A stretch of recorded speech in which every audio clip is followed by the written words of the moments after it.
and we say it's about that time. Well, this is history in the making. We've on the R&B podcast, and it is good that we can all make it today. How is everyone doing this fine evening or afternoon or day? Good evening, all. Good to Okay. be back. I'm excited to get into the battle today. How y'all doing? Yeah, Yeah. I'm excited too. Yes. I wonder if we are. I mean, we before we into music news and stuff. What did you guys make? I would be honest. I did not think Jagged Edge was going to out beat 112. I was shocked that Jagged Edge is as popular as that. Um, but hey, we are. I mean, I know Lorena, you would better that Jagged Edge was going to be in this top 10. But Stevie, were you surprised that they beat 112? I Nope. was. I was shocked. Not at all. Yeah, but 112 had the hits. Yeah. Jagged Edge has the longevity. They've got the catalog, and they've been steady. But I the 112 were the more mainstream, and they had the bigger hits. So I was shocked that people. I mean, it was 2-1 that people preferred Jagged Edge.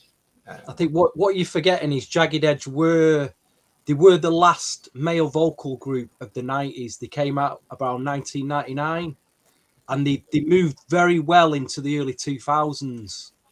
Obviously, they had Sony, they had Jermaine Dupri behind them, So Def. They had a very strong run of albums, some good club hits, some good ballads, radio ballads, 112 were the same, Drew Hill were the same. But I think Jagged Edge just took that baton out of the 90s very well into the 2000s. We can discuss more on that anyway. Yeah. I mean, Lorena, you're a massive Jagged Edge fan. Why did you pick why did you think that they were actually going to be a lot more popular? Well, I was surprised that it was Drew Hill versus Jagged Edge. I thought it was going to be 112 versus Jagged Edge because they're usually put like against each other.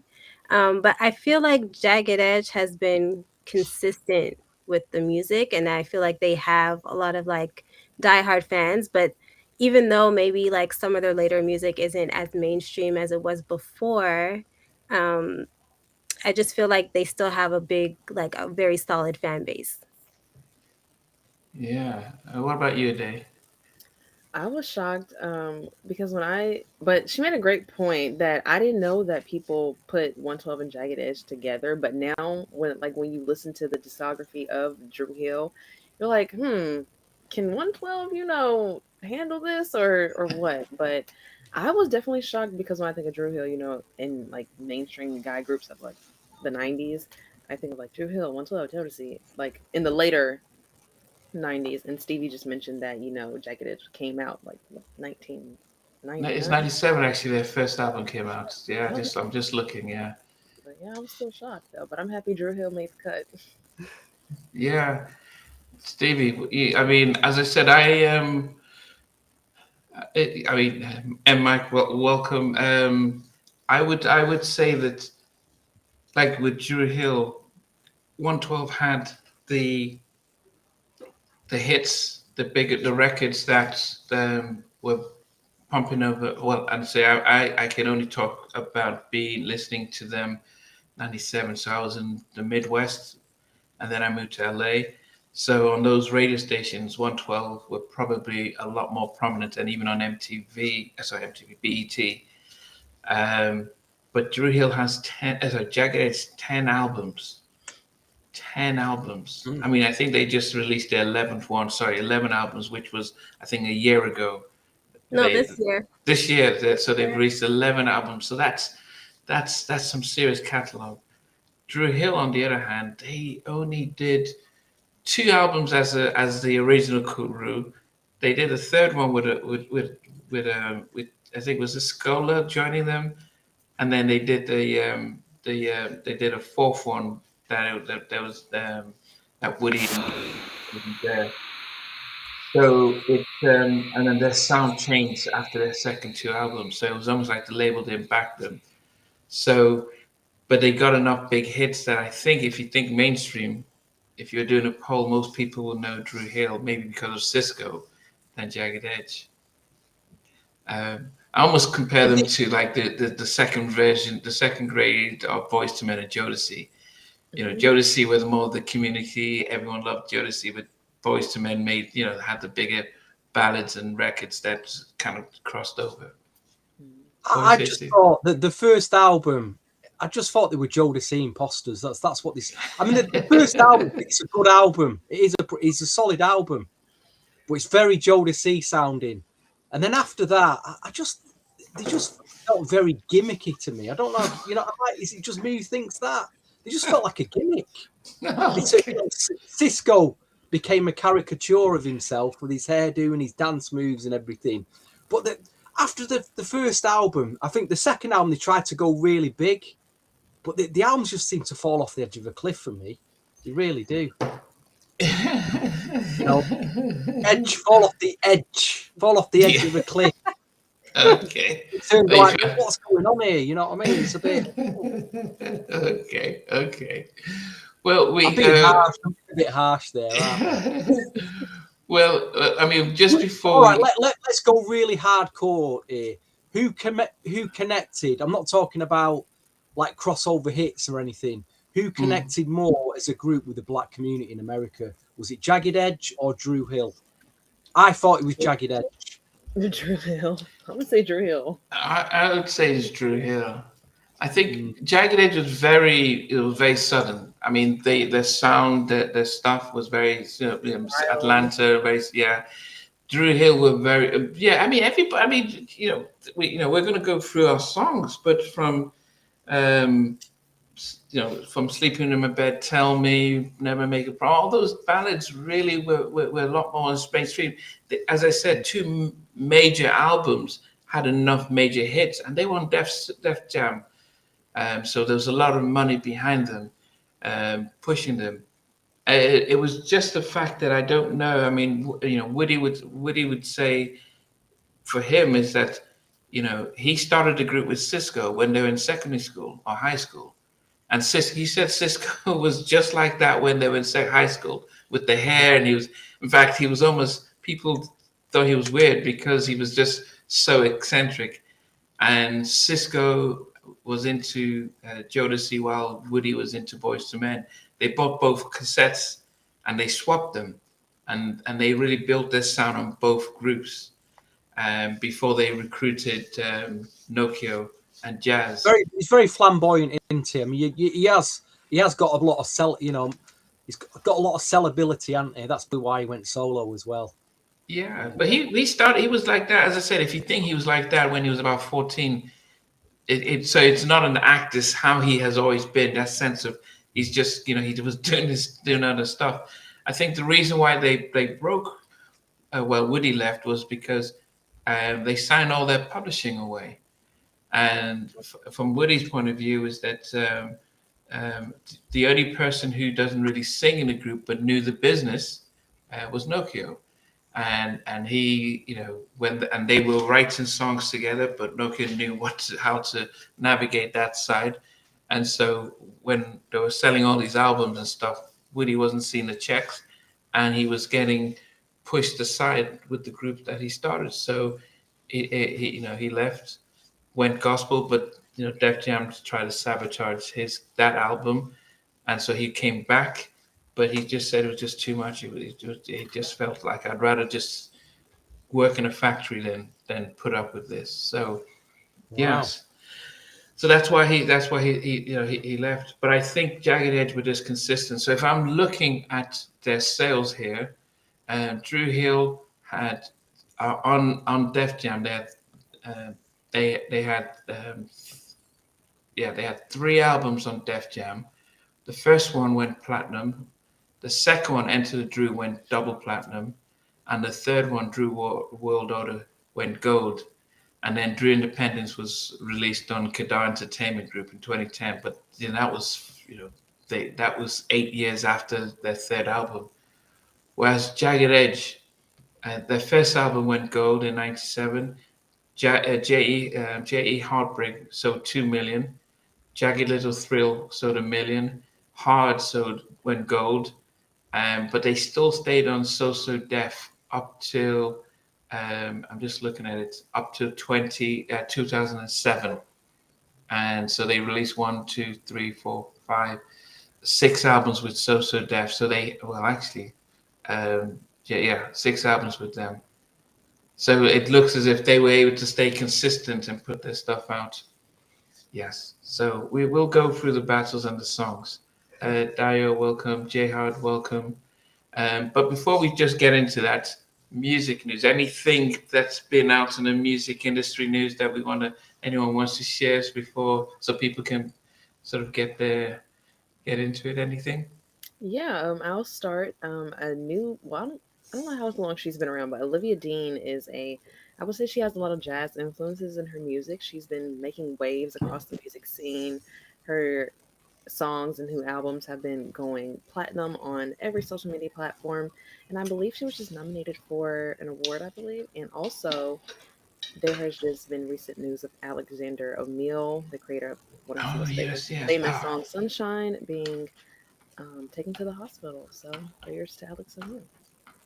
Yeah, goodness. I mean, I think Stevie, he used to come to England quite a bit, performing in little venues. But He's been living in Manchester, my home city, for years. Okay. But he's had troubles with his health for quite a long time now. You know, extensive drug use, just age-related health issues. Sad, his voice is gone. He's living on past memories. I think he did his last tour. Was it last year? It was like the final goodbye. It's just so really sad. Listen, we just hope he makes a recovery and gets out of hospital. That's all we can say on that. Yeah, he's got a very, very supportive wife who has been supporting him and the elements of business and touring and his health. And so, if not, I mean, yeah, if you've seen his own song, he was open about his drug use and everything, but no one can take away that he was he was so classic, and he's quite popular, as I said, over here. Yes. Anyway, Ade, you've been busy. I believe you've been making the new Ted 3 movie or something, haven't you? Ted 3 comedy movie. What's going on? What's been going on? Where have you been? You left us. You left us hanging. Now you're back. No, Mike. I remember talking to Namdi. I was like, Namdi, I just really need a job right now. So I ended up getting about 2-3 of them and just trying to save, to move out, of course. And I recently did a TED Talk on African American music history, which I really had fun doing, and of course doing my favorite thing, preserving artist legacies and giving artists their flowers. And yeah, just been very, very busy. Wow. But I'm back. Yeah. What about you, Lorraine? You're always on the pulse with new music. Have you got any recommendations for us? Oh, there is a song that I really enjoyed that came out. I don't know if I could pronounce his name properly. Ooh. I think it's El Mean. Oh, really yeah, I know what you're talking about. Mm-hmm. Yeah, he has a song that so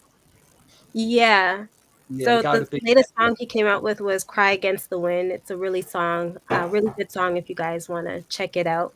He spells his name Elmiene. Really good artist. I got that sent actually to my mailbox on Friday, and I didn't listen to it, so I need to check that out. Have you heard of this rather crazy artist? Is that Ghostface Killer's son? Yeah, Infinite Cold. It's be careful what I say, because we don't want to get bandingoed by YouTube. But it's definitely she, whatever you want to put that in, he, she. Fantastic rapper, really good rapper. The album covers, it's like something that's a lot of these new female artists. Why do they all look like they're coming out of a horror movie, like FK Twigs? And they all look like they're in a horror movie, don't they? I don't get it. But there's a track on here called Dad and I, talks about the issues with his dad and how his dad has abandoned him. But it's done in a very mid-90s hip-hop song, New Jack production way. It'll surprise a lot of you. I was like, whoa, this is really good. And sing, can really rap. The opening track, it's very dance, it's a good beat, good percussion, but very potty mouth, but the rapping's really strong. Olivia Dean, though, you're right. Olivia Dean's songwriting is unbelievable. You know, you can relate back to Sade and some of the Tracy Chapman. She'll go along them lines. I think her album, well, this particular album, I think will stand the test of time. It'll be selling in about 30 years' time, the vinyls for like hundreds and hundreds of pounds soon if you don't grab one now. So I would grab an album now, get the vinyl, and just keep it, not play it. It'll be worth money soon. Okay. And Joseph, what's up? And last exit to Brooklyn. And yes, Joseph was right. Christopher Williams, a day you saw him in Nashville. How was he? How did he sound? Oh, yes. He was really good. He sounds the same. Like he has that voice has been kept intact. He's moved across the stage. Nice. You know, his outfits were really nice.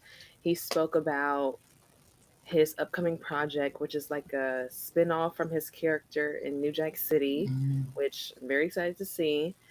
And yeah, really great guy, really sweet, very smooth. And yeah, I think his new single, Good Enough, is really good too. So keep up with Chris. I would tell you guys, I was due to interview him, and 10 minutes before we're supposed to go live, I get an email from his publicist saying, "Oh, that we have to reschedule." That week was the week where Jaguar Wright went around saying, spreading those rumors, and so I was going to be the first person he was going to interview, and so I think there was a nervousness around, is this going to feed into that? And so he cancelled, and then I think 3 months later he was hospitalized. He was hospitalized and went into that coma and stuff.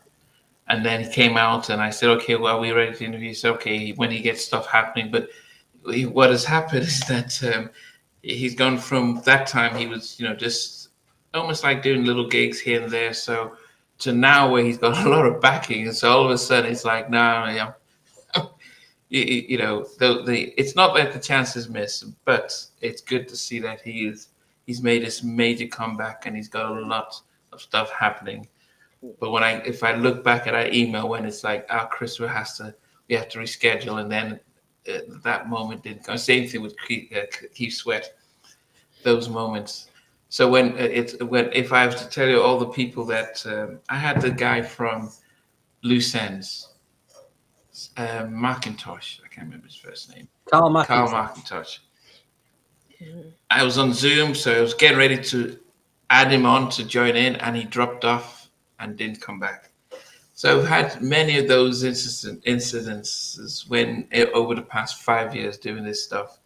That's what you got to put with with media, with radio, with YouTube interviews. The amount of times I've try to lock down radio interviews or waiting for the artist to call in live in and they don't. I know all about it, Namdi. Yeah, so you don't call and you're left hanging, and the listeners are like, you've just told the listeners, building them up to this interview, and then they don't bother calling in. You look a complete idiot. You're live on air, so I get it even worse, mate. So I know how you feel. So yeah, but I do wish Christopher well and Uptown Forever and stuff. All right. What's that guy called who used to do Video Soul? And Donnie Simpson. Yeah, until you reach the status of Donnie Simpson, mate, which you're nearly there now. You're about 75% there, mate. Once you reach the status, mate, you won't be getting any knockbacks. Don't worry. I think that's my wow moment, sitting down interviewing Donnie Simpson, and just listening to the guy just talk about all the stuff. So yeah, and it's glad to see he's back. But anyway, Jagged Edge, Drew Hill. I will say I listened to I think maybe listen to all their albums, all of Drew Hill's their 4 albums. I think I listened to 8 of Jagged Edge's albums over the past week. Wow. Driving. You must So be I mean, pro. I didn't just get the hits and just say, let me just the best of and just listen to the hits. I went through and listened to the albums, and I must say that it was harder listening to Jagged Edge because it felt like they had a pocket and how they sang, and things were similar, and it was a lot of don't worry, Alice. You know she's not. He shouldn't treat you badly. I'm there for you, and it was very much that. And then I think with Drew Hill, there's a variance in their production, variance in their style of music. So it was easier.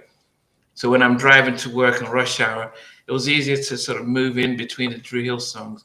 But I think Jagged Edge were just like that and like that. So, but because they've got so many albums and songs, it was easier to say, okay, I can pick stuff. But it was scattered. While Drew Hill concentrated on just 2 albums, their big tracks.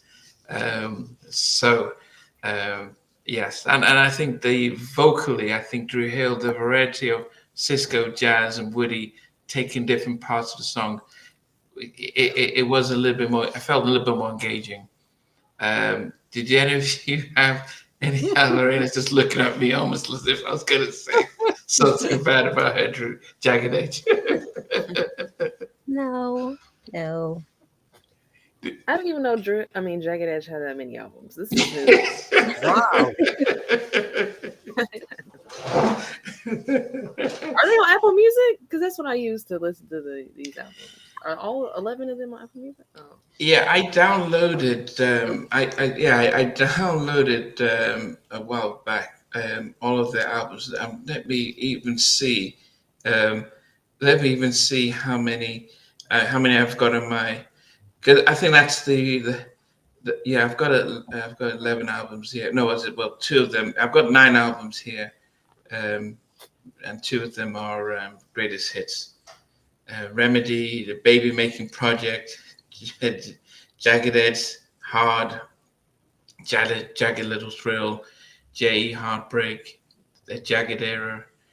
Yeah, so it was a lot of Jagged Edge to listen to. It was, and Drew Hill was just their first 2. A third one was okay. Yes. Wow. And Max says the same with 112. Once you heard, he says once you've heard on Jagged Edge song, you've heard them all. So that's what one says. Yes. But anyway, so I put my top 12, so 6 from each group. I put them in a top 12, but I did have 4 honorable mentions from each. So in a way that I could just say, here's my top 10 Jagged Edge, here's my top 10 Drew Hill at the end of everything. Benson, how you doing? Good evening, sir. All right. So let me go into my list and see. Okay, anything else today just before I start you? So with the list, are we doing our top 12, from each one, or are we doing 6 and 6? Yeah, so it would be 6 from both groups, and then we're going to put them in order, which would be from 12 down to 1. Okay. Yes. Now, I will also say that there were 2 remixes, Let's Get Married and In My Bed. And I counted them as one song because I didn't feel it to be fair to just say, put the remixes as 2, just 2 separate songs. So I just counted them as just one song. But I didn't know we could do that. Oh well, yeah. I mean, it would be unfair to say the remix of "Let's Get Married" and then you put in the ballad version of it. Now you could put anyone. Okay, I get it. Yeah, I didn't just want to put them both in because I just felt like, well, let's be fair. Like if I like the up tempo one more, I would have put that higher if I wanted the ballad. But just before we start, I just wanted to show that I did a poll yesterday just to find out what the community thought about Jagged Edge and 112, and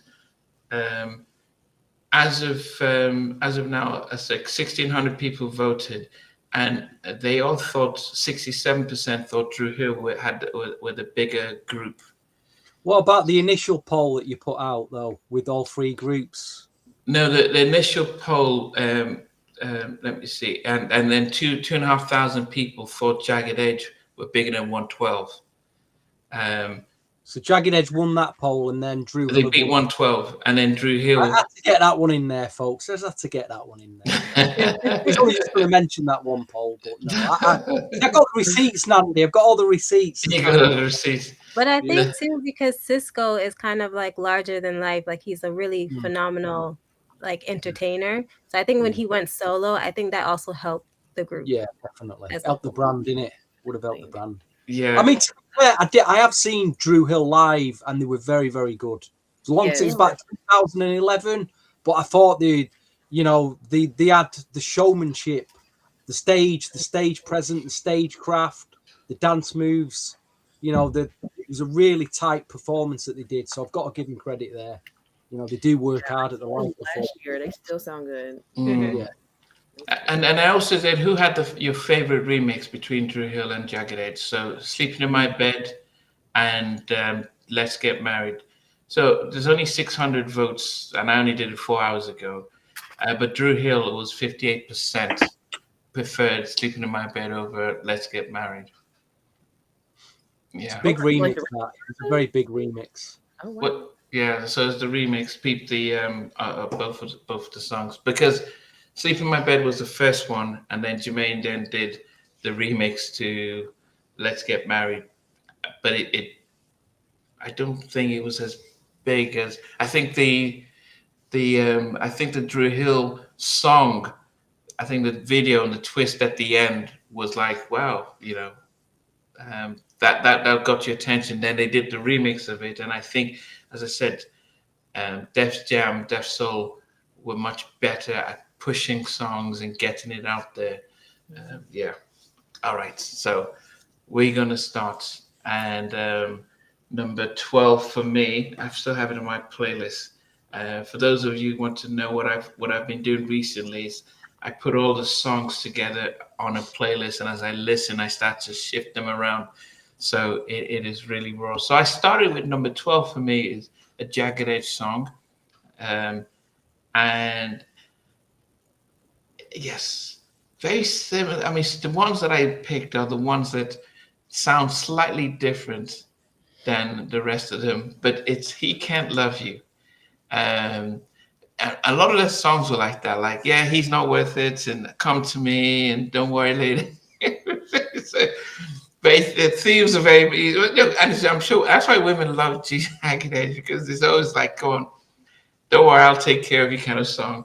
But He Can't Love You is He Can't Love You. Yeah. So that was my number 12. I liked it and stuff. I'm just saying to say that actually it was written by the Brian and Brandon Casey, and produced by Cox. Brian, is it Brian Michael Cox? Mm-hmm. Yeah. So he did a lot of work on the albums. So yeah. All right, sorry there. So, and guys, remember, Lorraine's a little under the weather, but she came out and says, I'm just going to be here to represent for Jagged Edge. So so at number 12, I have a song by Drew Hill.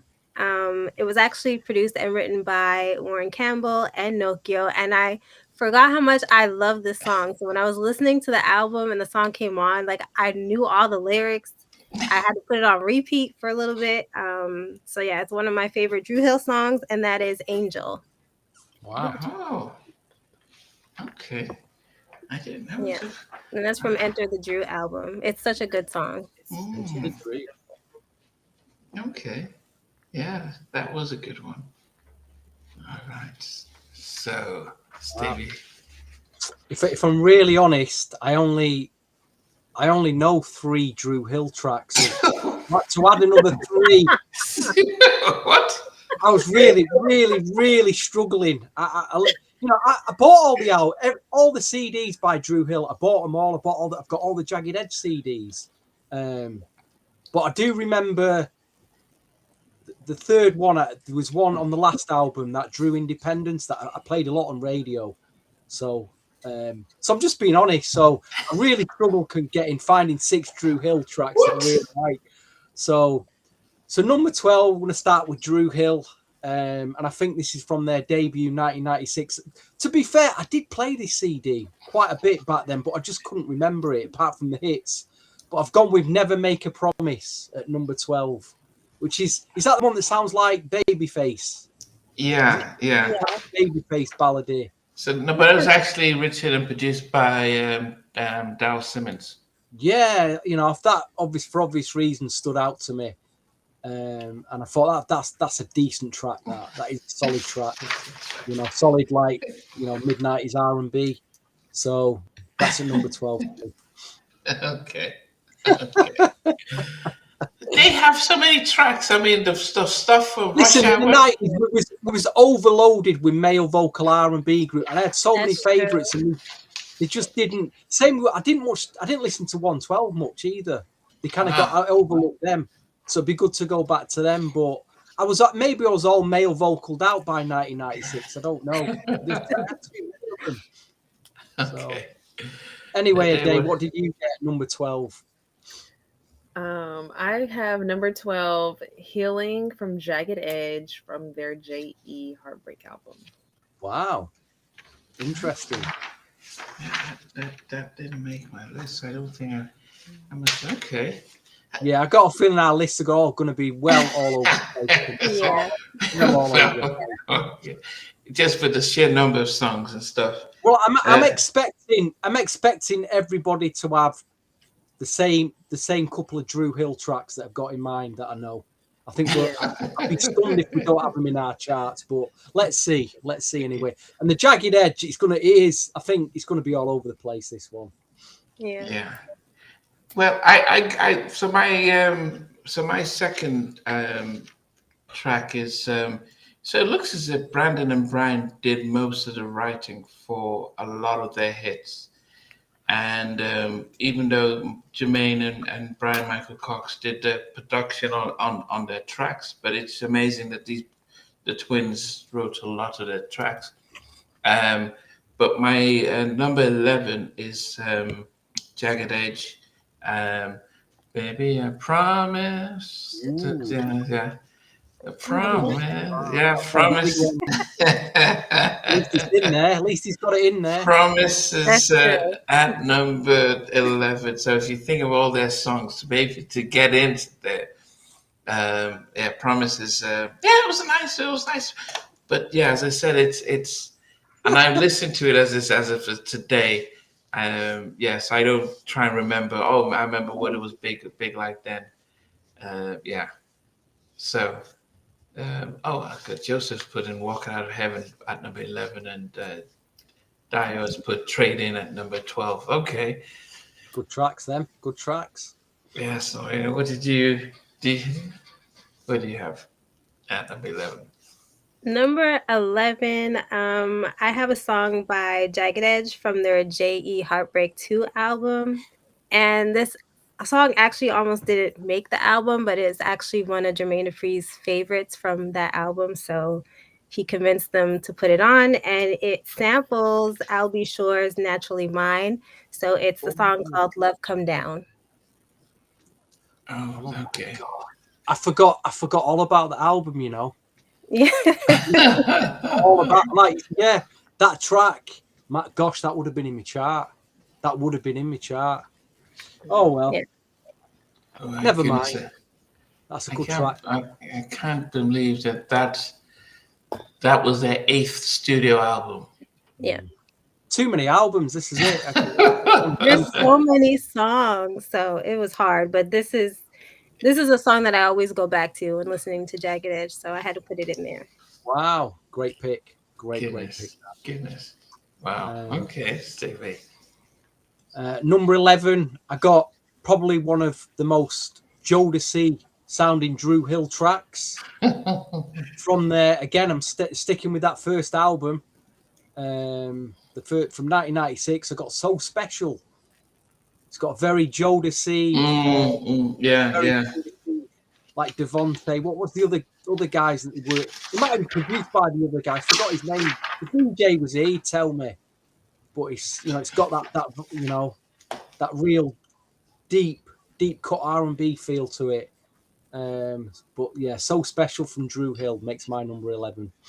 Yeah, let me see. Yeah, because yeah, I did. Yeah, they you Feels are like yes. something off Jodeci's second album on the ballads, that kind of style. Ah, so production was by Del Person, who That's the did. one. That's Yeah, the so one.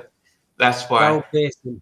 Del Yeah. Person. So he did Feel It. He did a lot of the Diary of a Mad, not the Diary of a Madman. What's the Hotel and After Party? He did a lot of that. Guitar and everything. So I think he also did for the Whitehead Brothers 187 as well. So well, he didn't. Well, Kenny did the production, but he added to it. So that's why it has that sort of Jodeci sound as well. So yes, I was listening to that and I was saying this was, if you were thinking about a Jodeci ripoff, that was as close as you can get. But they didn't release it as a single, so that was a smart move. All right, today.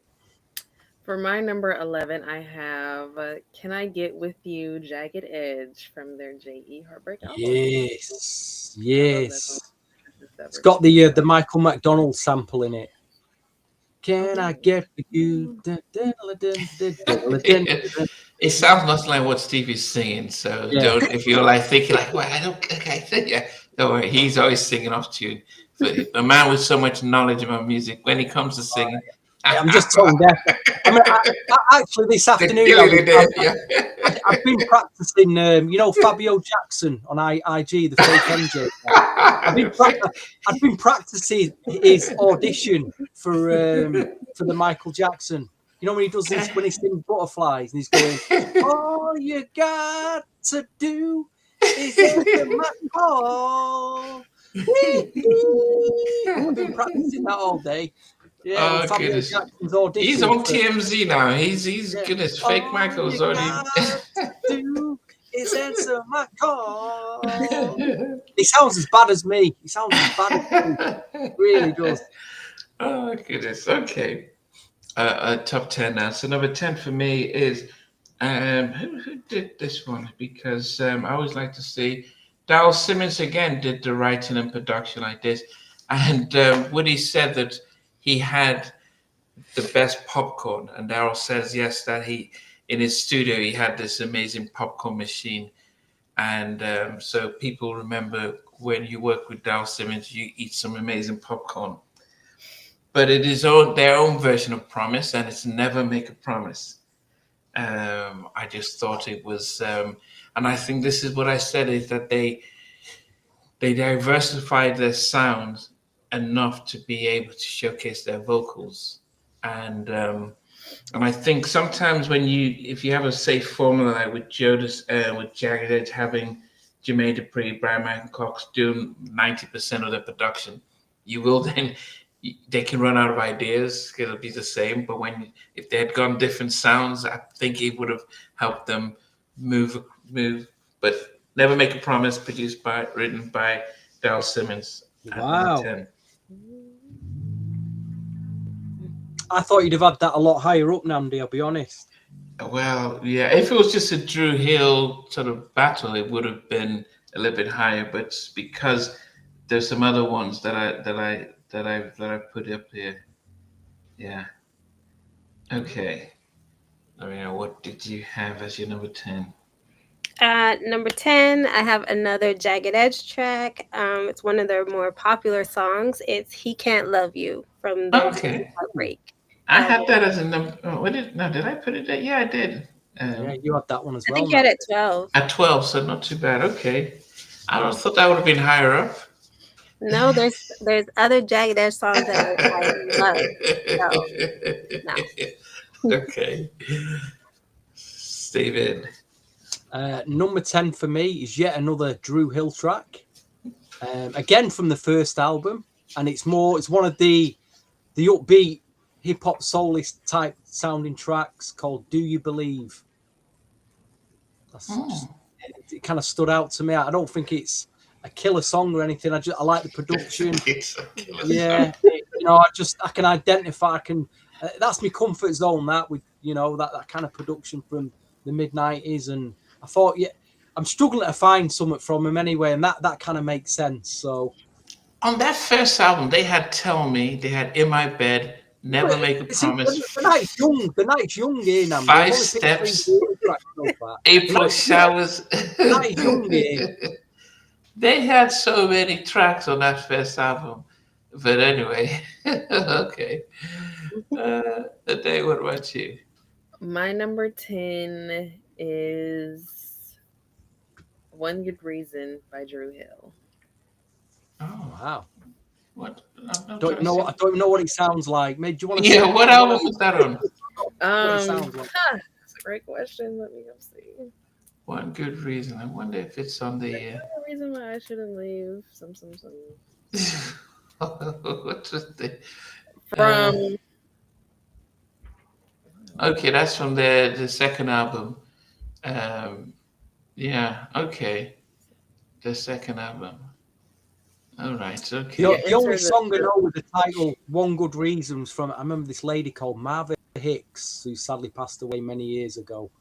She did an album in, I think, 1990, a brilliant track on it called "One Good Reason." But it's not.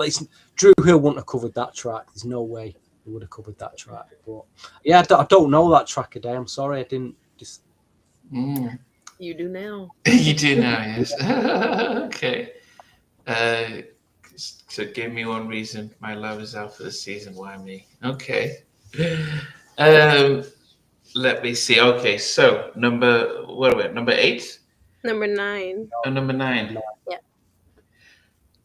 Who did the production on this? Oh, it is the same. Oh, well, actually, it was Manuel Seal and Jermaine Dupri, of course, Brian Casey and Brandon Casey doing the production. I gotta be the one you love. I gotta be. So I gotta be is at number 9 for me. Oh yes. So yeah, that was one of the singles. Good track. I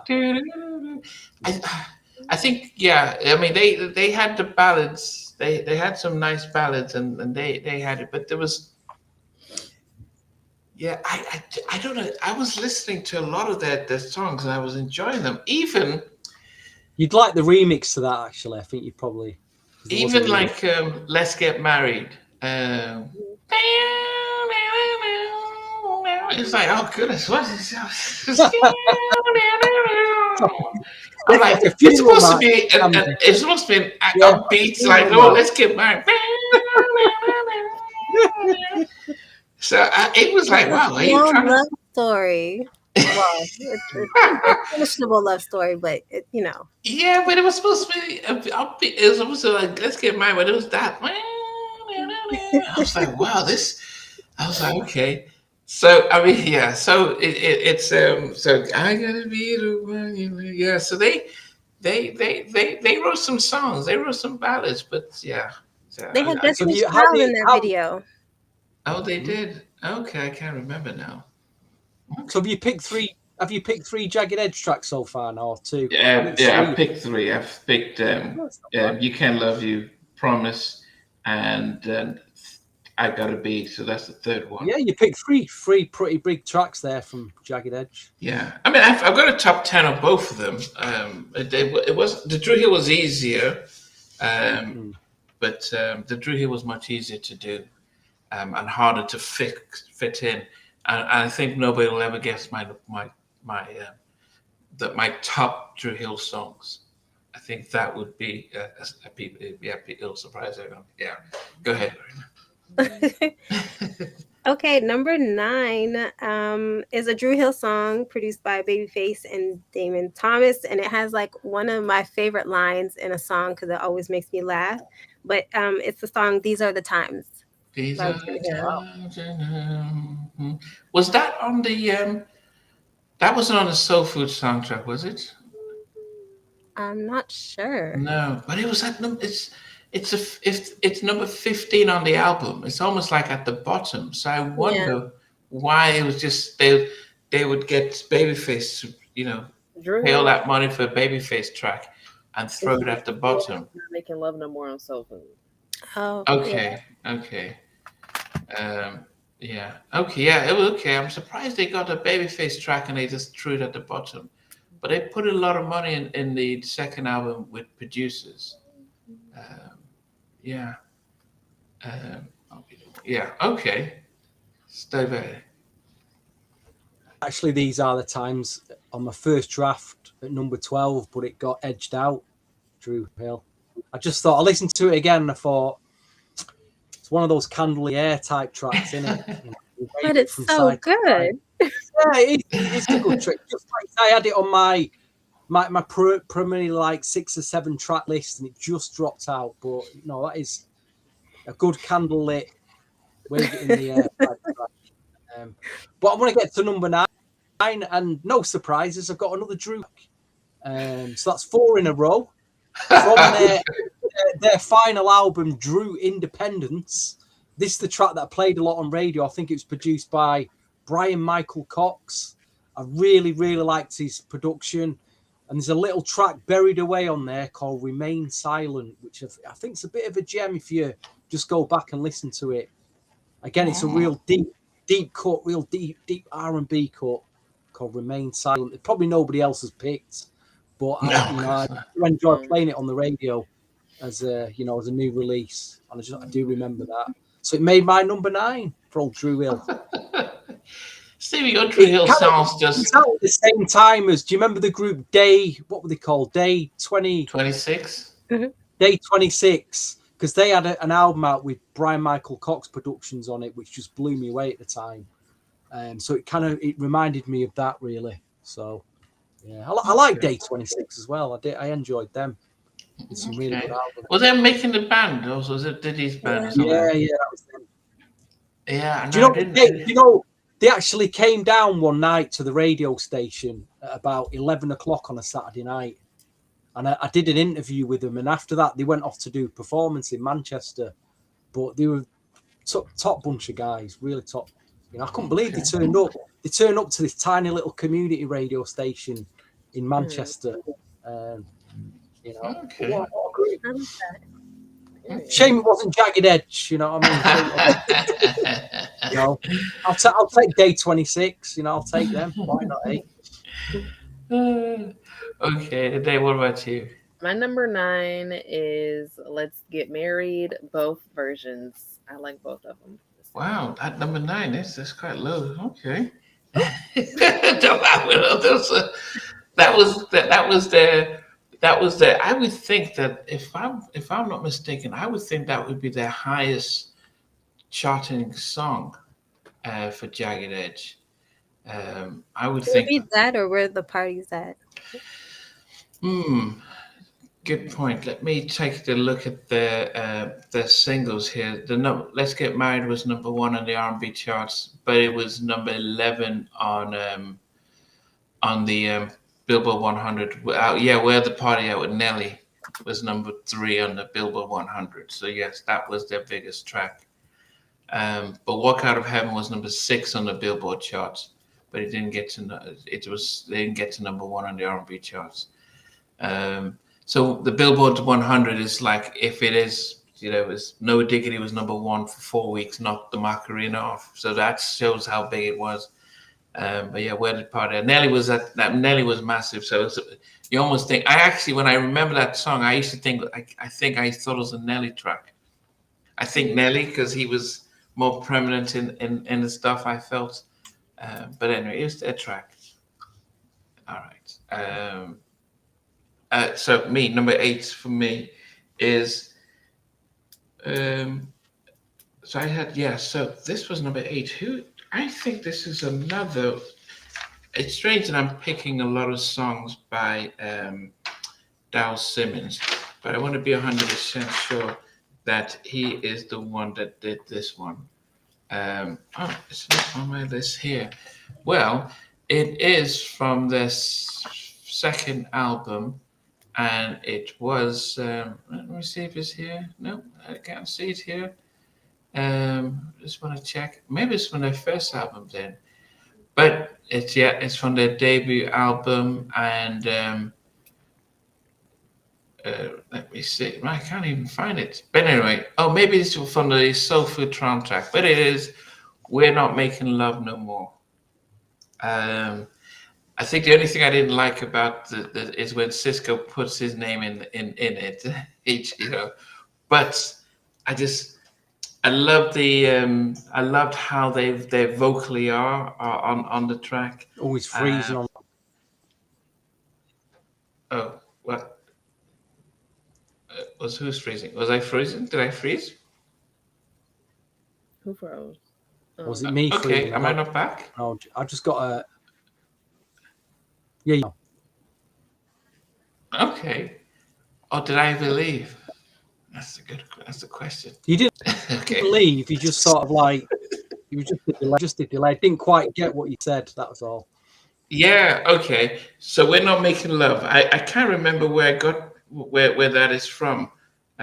Which album? But yeah, we're not making love. That is not making love. The Soul Food soundtrack. Maybe that's why it's not on their Soul Food soundtrack, and maybe it was. And I got that from their hits. But yes, we're not making love. Oh, thanks for that, Marco. Soul Food soundtrack. That's a Babyface track. Probably why it just sounds so good, and that's why I keep saying with Drew Hill was they used different producers, that really stretched their sound, and yeah. So we're not making love at number 8 for me. Yeah, no one. Yes, yeah. I don't think did Jagged Edge do any soundtracks. Oop. Did you? Yeah, did they were on feature the. any? They were on one. I forgot his name. The guy's got a gun in the. What's it called? Not in Too Deep. It was some. It's a late 90s, early 2000s soundtrack on. Bluefield Avenue. No. Mm-hmm. No. See, we're scratching our heads there. Ellie. No. They were on Yeah. one. They were on one. Big one. I mean, Drew Hill were on Rush Hour 1, 2, and 3, and they were on Soul Food. Yeah, so they and I mean hits. Okay. It might have been in Too Deep. It might have been in Too Deep. Too Deep. Yeah. Okay. Too I'm just saying, they just had the variety. Oh, barbershops. They were in the barbershop too. Oh, with Trade It All, or I think Trade It All, or I Need a Girl, one of those. Oh, okay. Well, I guess the thing is that I was just saying that Key to the Range was on the soundtrack. Keys to the Range. Oh, Keys to the Range. Okay. That was on a soundtrack. Okay. Keys to the Range. Songs by Drew Hill. Yeah. Okay. But anyway, go ahead, Loretta. Oh, number 8, I have a Drew Hill song, which was produced by Nokio. I Love You from Drew World Order. That is my number 8 song. Okay. Yes. Okay. And they did Trade It All with Puff. Okay. Yeah, the Drew World Order. That's exactly. Yeah, I did like that album. I think the challenge I had is I couldn't tell who was singing all the parts because there were 5 of them. I don't understand, why would you go from 4 to 5 and share the money from 25% to 20%? And well, I didn't understand that whole thing. All right, Stevie. I just remembered something actually when I was talking about that Day 21 interview. They were in. I'm talking about, I talked before about people who don't show up for interviews. So that Saturday night I did Day 21, and the next day I was on air again on Sunday afternoon, and we had Jay Holiday coming down because Day 26 and Jay Holiday and another act were all performing in Manchester that night. So I've got this. I've got all my notes prepared, and I've listened to all the Jay Holiday albums. I'm live on air. The station manager says, "Be here in 20 minutes. Jay Holiday will be here in 20 minutes." So 20 minutes comes, door opens, 4 guys walk in. and they all sit down and they're all mic'd up. And I went, where's Jay Holiday? And they went, he's not turned up. And I went, who are these guys then? This is Pretty Ricky. And I'm like, what, Pretty Ricky? And I never even listened to her, but I think I knew on the hotline or so. And I'm like, I've got her interview, Pretty Ricky. What do you do? It was probably one of the worst interviews I've ever done. I think I gave him 10 minutes. I didn't know what to ask him. I ended up asking him, like, what do you, the lyrics were very, very potty mouthed, very, and I asked him about, the lyrics in the songs are a bit, how does radio take to and all that. And I just did not know. It was terrible. But imagine that you just put on the spot and Pretty Ricky are there. And they were, they were like a bunch of clowns. They're all clowning around. I said, just get him out the studio. Let him 10 minutes and get him out. I mean, yeah. I never knew what happened to Jay Holiday, mate. I'll never know. Maybe he didn't get out of bed that morning. He mustn't have got out of bed. In fact, one of his tracks, something in the bed or something, I remember. Take You to Bed. Oh, was it? Yeah, that was one of his tracks on it as well. Maybe he didn't get out of bed that morning. But anyway, what we on now? We're on, I forgot there, I digress, and we're on number 8. Number 8. Number 8. Finally, I've got a Jagged Edge track to talk about. And I've done. Is it on the? I can't. It's not on J Heartbreak, is it? It's not on Jagged Little. I think it's. Is it on the Hard album? Walked Out of Heaven. Walked Out of Heaven. Yeah, that. Walked Out. Yeah. So don't rely on Stevie to try and remember the track.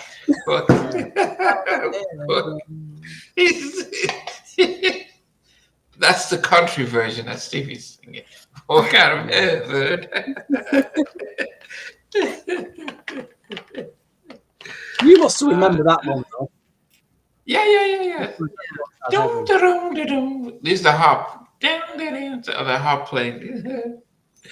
Go ahead, Dave. Did you answer Zico's question? Was that the Levert's Big Throwdown? This is the Big Throwdown. Levert. What's that? For my number 8, I have Never Make a Promise by Drew Hill. Okay. Yeah, okay. So they had 2 promises. There's Promise, I Promise, and then Never Make a Promise. Yep. Where did you get that Levert LP from? I don't have that on vinyl. I need round and steal that from you. Record store in LA, I think Amobia. How much? I think it was only, let's see. It's 7. It was the record parlor in LA it's $7.98. Oh, that's a good price. That $8. That's about what? It's about £6 that in the UK, Namdi. Good price. $7.98, yeah, about £6. Yeah, I've not seen that album on my shameless plug for my Vinyl Search YouTube video channel. Yeah, I've not seen that yet. I'll be highly anticipating that one. Yes. Oh, okay. Just as you go on, both of you, well, the 3 of you, you both have YouTube channels. So, Stevie, so people are just for people to remember that you do have a YouTube channel and you have episodes in search of vinyl, where you go around different vinyl shops across the UK. What is the name of your channel? It's just Stevie Street _ And a big shout, I think Jez is tuned in tonight. Big shout to Jez who sourced the Blackstreet album. He sourced the Blackstreet LP out for me. What a guy. So thank you. Big thanks for that, sir. Blackstreet. Okay. But yesterday I went to a record fair. You'll see that video sometime in a few weeks. I went and had a nice big record fair and found some great albums, Probably left me bankrupt for the month, but I had a good time. Took all the money. And then you also mentioned that you saw somebody recognize you. Can you tell that story? Oh, yes. On Friday when I left work, I went in you call it in America, don't you call them thrift stores? Over here they call them charity shops. So I'm in this charity shop looking through some old vinyl and some really old bloke. And I shouldn't say old bloke because I'm old myself. Me and Andy are getting on now. But he's older than me anyway. Say that. He comes up and are you Steve? I went, yeah, I recognise you. I've been watching your videos. I thought, wow, I'm becoming YouTube famous. I've been watching your... Do you know what he said to me? He said, I can't stand all that rubbish you buy. But I said, hello. That's what he said. I don't like all that rubbish you buy, but I like your videos. So, cheers, mate. Thanks for that. Yeah. So if you guys are into vinyls and old school music and stuff like that, If well, he's watching, vinyls if and you're watching, sir, thank you. Nice to meet you. I can't remember his name though. Lorena, what about you? Your channel and what we should expect? Yes, so I have my podcast, which is Total R&B. We are on a small break, but I will be coming back December 16th with a new episode. Wow. So yeah, I'm excited. Getting my channel together because I know you guys got me together in the chat last time. So everything's coming together. But yeah, Total R&B. We're on all DSPs where you could listen to podcasts, and then we also have our YouTube channel. And you don't have a lot of focus on indie and new up and coming R&B artists across North America. Yes, so a lot of it is up and coming artists, new artists. So if you're looking to, get to know some of the new artists that are coming about across North America, definitely check out my past episodes. There's a lot of great singers that are putting out really good R&B music. So definitely check it out. And then also maybe in the new year we could all jump on your channel live, Lorraine. We could all jump on. I would love that. Yeah, talk about some new artists or something. Yes. Yeah, we'll all do that. We'll all gate crash. But you've also started doing polls, daily polls. How are you finding that? It's fun just to see everyone's reactions. A lot of times, like if they don't like the choices in the poll, they put their own. But it's really cool to see what people like and their opinions and how they come up with like the reason that they chose whoever was in the poll or to answer the question. So it's been really fun. I like it. Yeah, and I know Mac is because he loves a poll, and so I've seen him. Yes, and I look forward to it because he always like breaks down his response. So I always look forward to like seeing what his answer is and his breakdown, how his mind works to get there. Yeah, yeah. So I am actually who is that? Virgo Forever said to put the. I'll put Total R&B podcast first, and I'll put Stevie. Ade, what about your channel and what can we expect? We got there. My channel is Addie's Diary on YouTube and TikTok, and then on Instagram, it's also Addie's Diary, but my entertainment page on Instagram is my name, Ade Lane. I would say I'm more active on TikTok and Instagram than I am YouTube because YouTube is like where I do the interviews. But speaking of people noticing us, y'all, Christopher Williams knew who I was. Oh, wow. He knew who I was. Wow. Yeah, that was insane. And thank you. Did he call you out? Did at the show or? It was when I was meeting him. I was like, "Hey, I just did a TED talk and I didn't mention you." He's like, "Wait, you're the girl from Instagram. I love your page." Thank you. Thank you. You never know who's watching. Literally. Yes. So I've put the 3 pages, both Stevie Street, Total R&B, and Ade's Diary, on YouTube. But I'm sure if you go, you can also connect to the 3 of them on IG and TikTok as well. All right, I've now forgotten where we were. Who was 7? next? Number 7. 7. Yes. Yes. Okay. Well, Ade had promised. You had a promise, didn't you, Ade? Kind of got lost in all the Yeah, chat. I said never make a promise. Never make a promise. Yes. Back to Drew Hill at number 7, and this was a song that we found out one person who sang it and was taken off of it, but we didn't realize until it was mentioned, and Aaron Hall was the first person to sing on this track. But if you listen to his version, it feels as if he was trying to strangle somebody. And then they gave the song to Dave Hollister, and they said he slayed it. But business is business. They were like, you can sing it, we're going to take all the money. And he was like, yeah, no, I've already done that once, so I'm not going to do it again. And so they picked on these 4 new kids who had no idea about the music industry and got them to sing it and took out all their money. And it's Tell Me by Drew Hill. This was their first single. In fact, they flew in to audition for Hiram Hicks at Island Def Jam. And Woody said that while they were singing their own songs, Hiram Hicks was sitting back there and singing Tell Me as they were singing Tell Me. And then he just said, okay, maybe get them on the track. And he called Stanley Brown, who was mixing Dave Hollister's version of Tell Me, getting ready to put it out. And he says, nope, I'm going to send these guys that have just came from Baltimore, get them to sing it. They sang it that night, mixed it that night, and it was put out on the album. Wow. And so that's Dave Hollister. Yeah, Dave. But he'd been around the music business long enough to know Tam Lewis is the same way, that you just don't sign any contract, because what Woody says is that you get famous but broke, and that's not a good place to be, where everyone knows who you are but you have no money, So Tell Me, the ad from Drew Hill is at number 7. Wow, I thought that'd have been a bit higher up for you there, Namdi. I'll be honest. Hey, I've got some. I mean, top six were some nice. I think I like my number 1 and 2 so much. Yeah.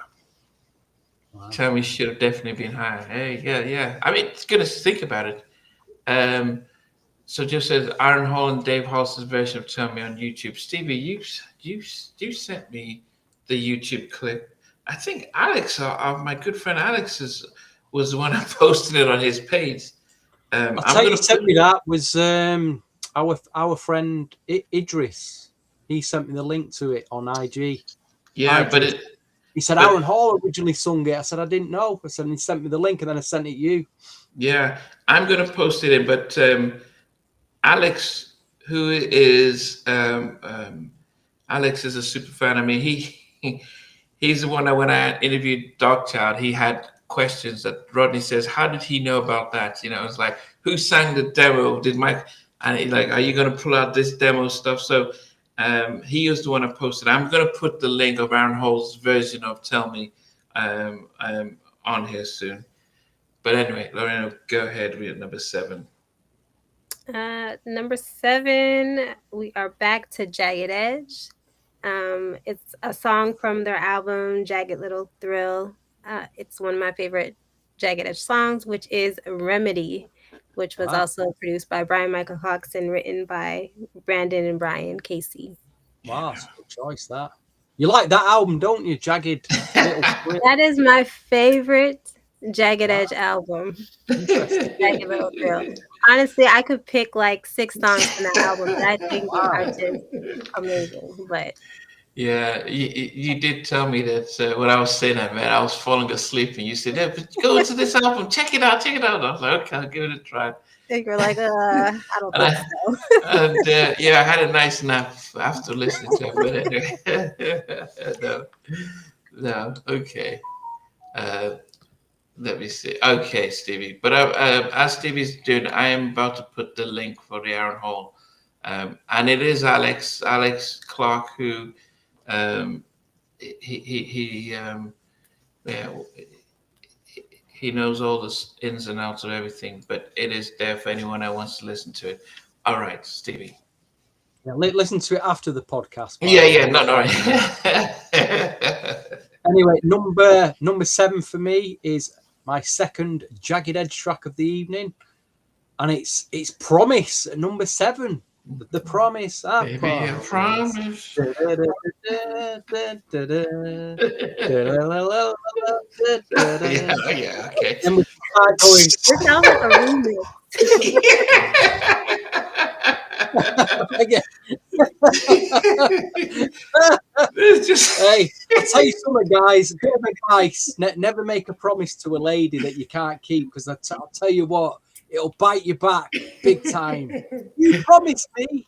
Yeah, men, we've all heard that, haven't we? You promised me. Oh no, fall asleep again.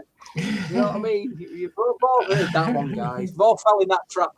Never make a promise. Drew Hill said, if you can keep it. So there you go. Oh, goodness. Dre Clark did say salute to Jagged Edge for never breaking up. Yeah.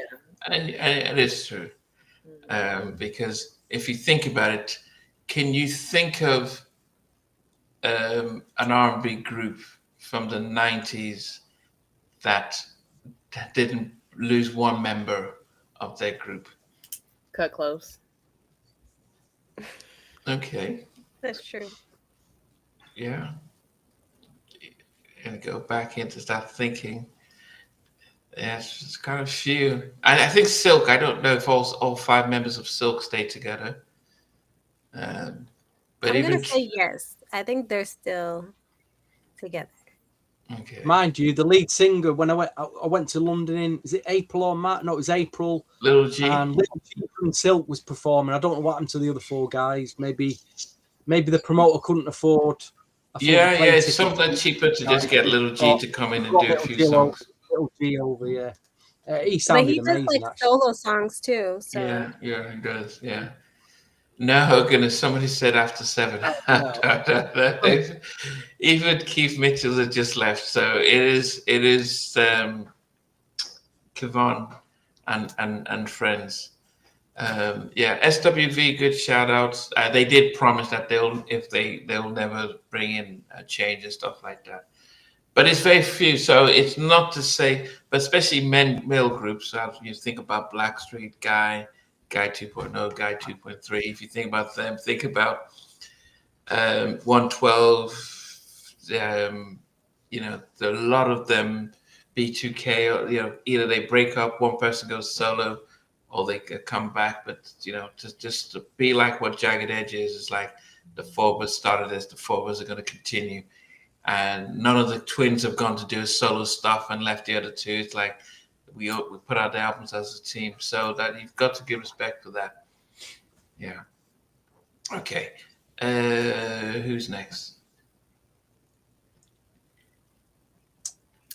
Was it me? Yes. Number 6, right? Yeah. No, 7. no 7. For 7, I have Drew Hill. We're not making love no more. Okay. We're not making love no more. Don't do it. We're not making love no more. Yes, Stevie does it. Okay. Yeah, okay. At least it's in there. The number 6. Okay. Now, as I said, top 5. What is the answer number to 7. that That was number dilemma? 7. What is the answer to the dilemma, guys? We're not making love. What do? You talk to her about it, or do you just get rid of her? I mean, which what do you do?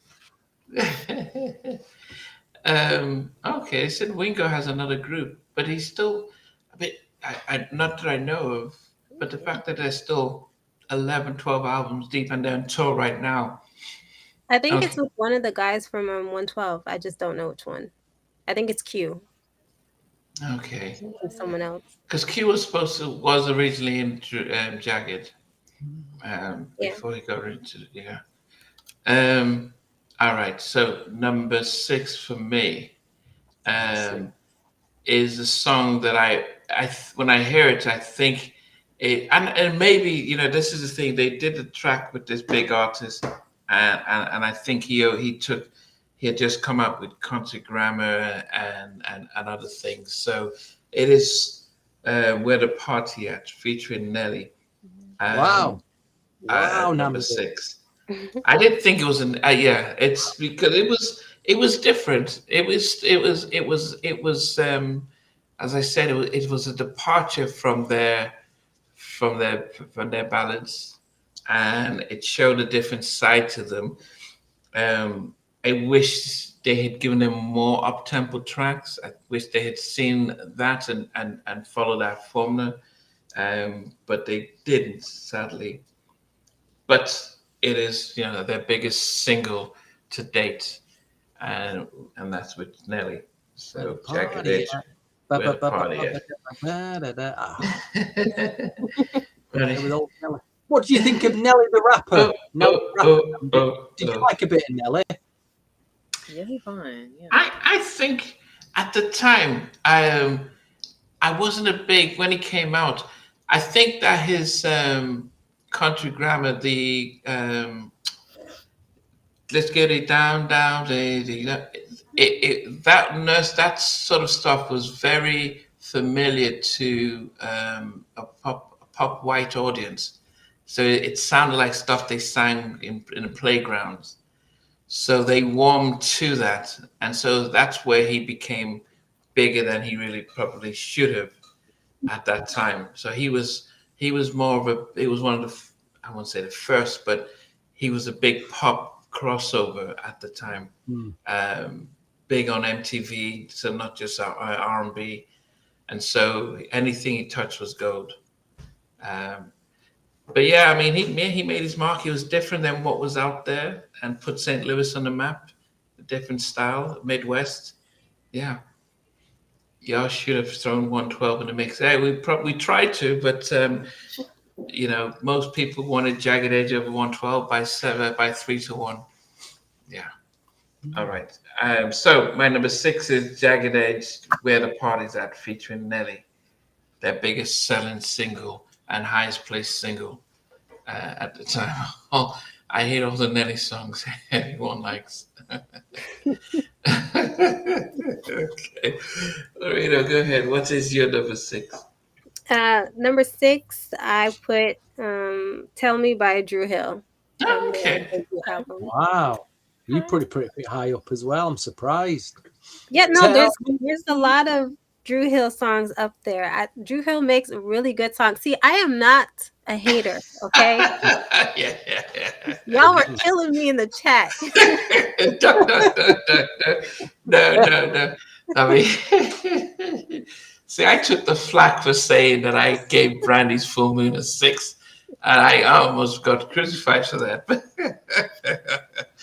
But anyway, yeah, no, you did prefer Jagged over, yeah. But that's why there's a surprise when you. Drew Hill has really their singles, they did really well putting out their singles and marketing and all that stuff. Their first 2 albums are done really, really well. So there's great tracks from those 2 albums. So yeah. Okay. Stevie, what did you put for 6? Again, it's another Jagged Edge track. I have 2 favorite Jagged Edge albums: the first album and the Hard album. Believe it or not, I think that was their 4th album. 3rd or 4th album. But I've gone for another deep ballad cut, another you'll probably fall asleep listening to, but it's called What It's Like to Be in Love. It doesn't sound like that, but I realized it. I realized it wouldn't sound like that. It's a real deep, gets you in R&B cut. I mean, I picked that above Promise and Walked Out of Heaven, believe it or not. So I must have really liked that track. But yeah, that's my number 6 for Jagged Edge. What's it like to be in love? I don't know. They say they just don't know what it's like to be in love. I was quite surprised, actually. He's doing the AI version of the song as an old white drunk man or something like that. What's it like to be in love? Kenny Rogers version of the song.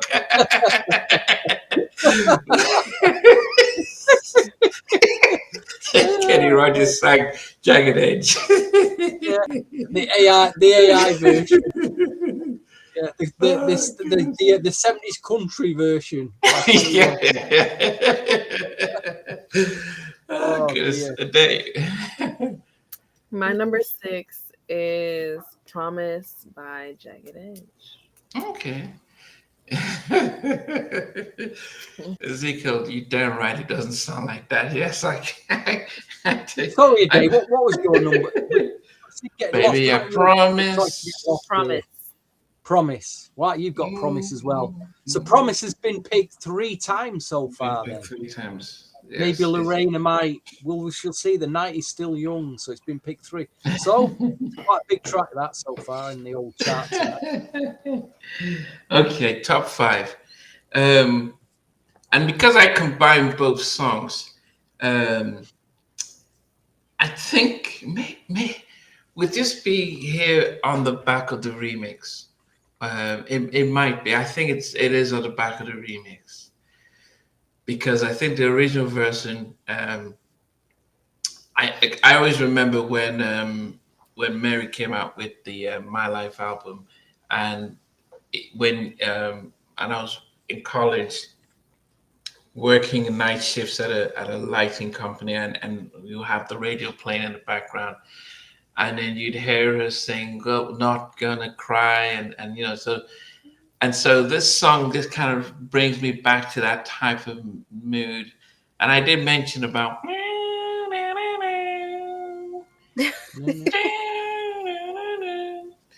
and it's "Let's Get Married." Wow. As serious as it is, original or remix, Namdi? I actually do have the original in there, but as I said, because I put it together, I think the remix was really good. I mean, I loved Reverend Ron doing his rap on it. But I think the original was I think it's only now that I'm listening to that. I'm thinking, wow, why did they slow it down? And it sounds sad instead of being maybe they try to get an altar walk, for the bride. As the doors open, as he comes in and he walks down the altar. Maybe it was for that. I don't know. Yeah, maybe so. But a beautiful song, beautiful delivery. As I said on my list, it's the ballad, the original version. Yes, "Let's Get Married" by Jagged Edge makes that number 5 for me. Wow. Oh yeah, it was Fredo Starr. That was Brandy's boyfriend out in Moesha in it. But he's also was it Onyx? Yes, he was an Onyx. Yes. Oh, yeah. Yes, he was an Onyx. Yes. Yeah. Goodness, man, I miss the 90s. It movies, film, TV shows. You had stuff like Martin. You had the the Boys in the Hood, Don't Be a Menace. You had oh goodness, you had all the gangster movies like Menace to Society and stuff, and then you had the love stories like Jason's Lyric and Poetic Justice and what's the one the one with Nia Long and Love Jones. Love Jones. I love that. I love the whole jazz, the whole stuff, the spoken word. Goodness. I mean, that's an amazing decade. I mean, the 80s was fun in his own way, but the 90s generally. And I was out there in the States throughout that whole time. Yes. Must have been nice. Well, thank Benton's for the super chat there, Namdi. He sent you a super chat. He says he wants Randy and the Gypsies album. He's making you richer. Hey, on behalf of Namdi, I'll thank you for sending Namdi a super chat there. Benson, yes. Thank you very much, Benson, there for the super chat. Randy and the Gypsies. I wonder if somebody did tell me. Okay. And then also, a day you have watched the Diddy documentary on Netflix. All 5 episodes. Don't spoil it for me. I've only seen episode 1. We can talk about episode 1 if you want. Well done. Is it well done? You said what? Is it well done? Oh, I said it's really well done. Yeah. It is. You both watched it. Yeah, I was Okay. quite surprised actually. Okay. You'll enjoy episode 1 anyway because it goes back to the Uptown days and the history of how he became P Diddy. It's very well put together. But where they got that footage from of him in his hotel room, unbelievable. How they got all that. They You know, said on that the edge. He's on the edge. He's really on the edge there, and he's like you can tell he's like it's not looking good for him, is it? You know. Yeah. Oh yeah, Brown Sugar was another good movie. Yeah, dude, where's my car? DJ all day, welcome. Yeah, I think in the new year we will look at. We would do movie soundtracks, and we have to do movies and do a sort of a pop culture look back at some of the top 10 black movies that came out in the 90s, because that was definitely a different time. They don't make those kind of movies anymore. at all. Okay. Who's at number 5? Lorena, you're at number 5. Oh, number 5 will go to Jagged Edge. It's a song from their album called Hard, and the song is called Visions. Oh yes, yeah. Yeah, Good that one album, was that. produced by Jermaine Dupri, and yeah. Okay. Okay.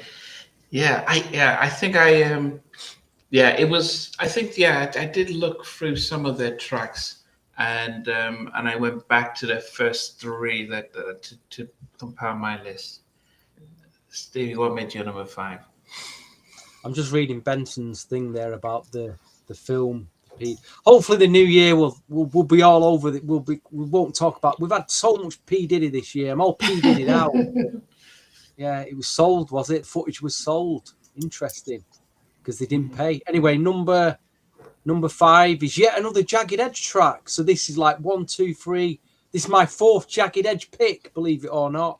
And I think who mentioned "Can I Get With You" earlier? Was it you, Ade? Yeah, I picked that number 5 just because of I picked all the ballads so far. I'm trying to wake myself up, so I need to wake myself up. Again, it's you could play this in a club a bit early doors to try and get people in the mood. It's got the Michael McDonald sample in it. It's got the big snares, a big crash snare sound in it. Can I get with it? Yeah, quite a good up tempo that from Jagged Edge. I picked that over Where's the Party At and the remix of Let's Get Married. You know, maybe heard them too many times in a club, but Can I Get With You's a solid R&B track for me. Solid club jam. That's made my number 5 anyway. Okay. For my number 5, I have Walked Out of Heaven, Jagged Edge. And it's the, like, what he's saying, the opening? Driving on a lonely highway. For the opening alone, I'm just like, yes. So it was written by the 2 brothers. They wrote their tracks, man. They wrote and sang their tracks, and produced by Brian Michael Cox. I mean, goodness, think about the royalties, man, because they were getting publishing on the songwriting more than the other guys. So it didn't sound fair, and the other guys weren't singing as much. So I wanted some more variety, but if they were the songwriters, if they were the lead with it, that's the harp, ding, da-dum, da-dum, being plucked. So it does give you this heavenly sound with the harp, plucking the harp and stuff. But that's a nice production, Brian Michael Cox. Okay, all right. Number 4 for me is Ade's number 5, "Walk Out of Heaven." Yeah, it's and as I said, and it was so hard to keep on top of all the new music and all the new releases that came out. So I don't think I owned a Jagged Edge album, because I think at this time I was probably overly Blackstreet, and I focused on Blackstreet. I had all their music. I had everything from Boys to Men and everything from Jodeci. so there wasn't too much room for other groups because it was like you pick a lane and just go down that route. I couldn't just listen to everything, but you listen to the singles, and so yes, so I knew about Walk Out of Heaven, but I can't remember the rest of the albums on other tracks other than this. So I do. Obviously, I've had some on my list, but that is, I think that's my last Jagged Edge. That is Wow. my last Jagged Edge at number 4. Well, at least he got to number 4 anyway. At number 4. Wow. I'm surprised. I'm surprised they made you top 5. To be quite honest, Namdi, the way you were talking about it. Well, got to number 4. So goodness, so you can realize that I've got some serious Drew Hill at 1 to 3. Yes. Okay. Go ahead. So number 4, we're going back to Drew Hill, and actually this song, well, the one that I chose, the song initially, like the beat was supposed to be for Jagged Edge, but it went to Drew Hill, and Jagged Edge was actually in the video, but they got cut out. Oh wow. Yeah, which is In My Bed, the So So Def remix. That is number big 4. mix. Big mix. Okay. Okay. I didn't realize they were in the video. Well, they didn't make the final cut. They got cut out, but they were in the video. They were wearing like the same shirts as Jermaine Dupri and the Brat. They had like the So So Def shirts. So yeah, they were there, but they didn't make the final cut. Okay. Yeah. I mean, listen to JD saying that. Look, he was just asked to do a remix, and he did that.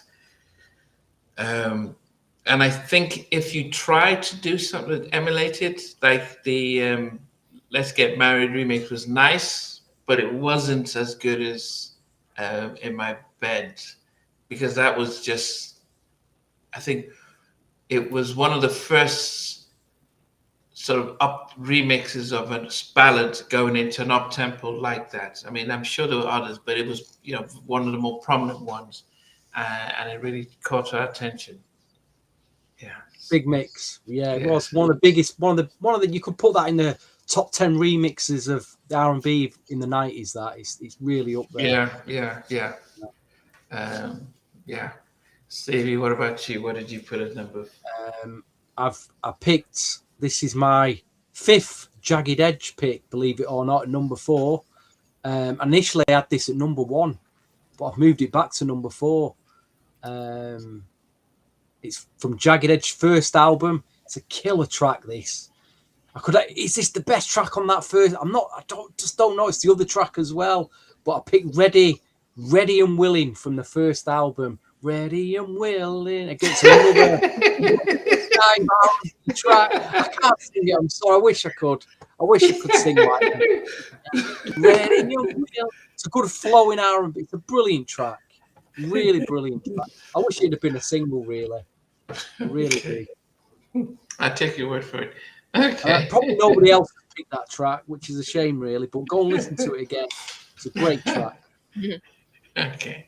Dave, what did you get? My number 5 is one of Drew Hill's most iconic songs. I think it's like a trend going around. If someone's kids trouble, they make them do like Drew Hill hops. And I have Tell Me for number 5. Tell me. And it's a good thing when you when somebody says, yeah, why don't you do this? And then this becomes a significant, becomes stuff that you can keep doing, just jumping up like that. Kind of like, oh my goodness, it's tiring. But yeah, all right. Top 3. So number 3, we've already spoken about the battle of the remixes and stuff like that. And as of this moment in time, just taking a look at the poll to see where we are, how many people have voted and what they have put it at. So at this moment in time, we have 760 people who have voted, and 58% preferred the Sleeping in My Bed remix to by Drew Hill, and I think the original version um, in itself was let me try and see was massive, um, because they did the sort of the big twist in a music video, and that was the one that at the time, and I think it's strange now when you're thinking about where we are now. At the time, that was a massive, like, what's going on here? What's happening? Probably won't make it. People won't even notice it now. But it was produced by Dal Simmons. Written by, I don't know who Raphael Brown is and Ralph Stacey, but Dal Simmons did the co-writing and production on that, and so that was massive hit and stuff, because in the video she was looking at somebody else, another guy. So when she was with Cisco, she's like checking out this other guy, and they were almost giving themselves the eye. But then you get home at the end, it's a woman in the room. But then they do the remix, and it just came from nowhere, and it was like, oh my goodness, what is this? With JG and the Brat, Batman and Robin rapping. So number 3 is "In My Bed" by Drew Hill. The remix.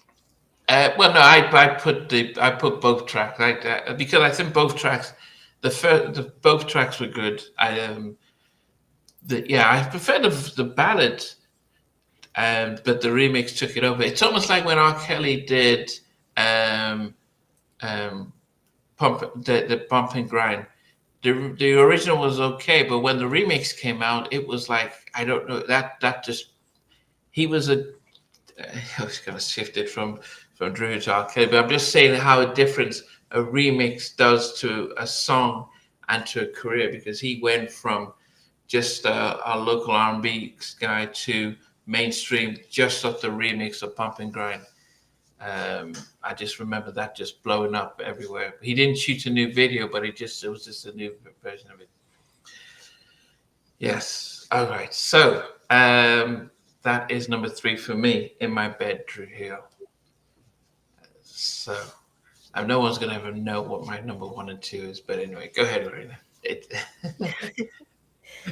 So my number 3, I guess initially I put the remix, but I'll put both of them because I like both versions.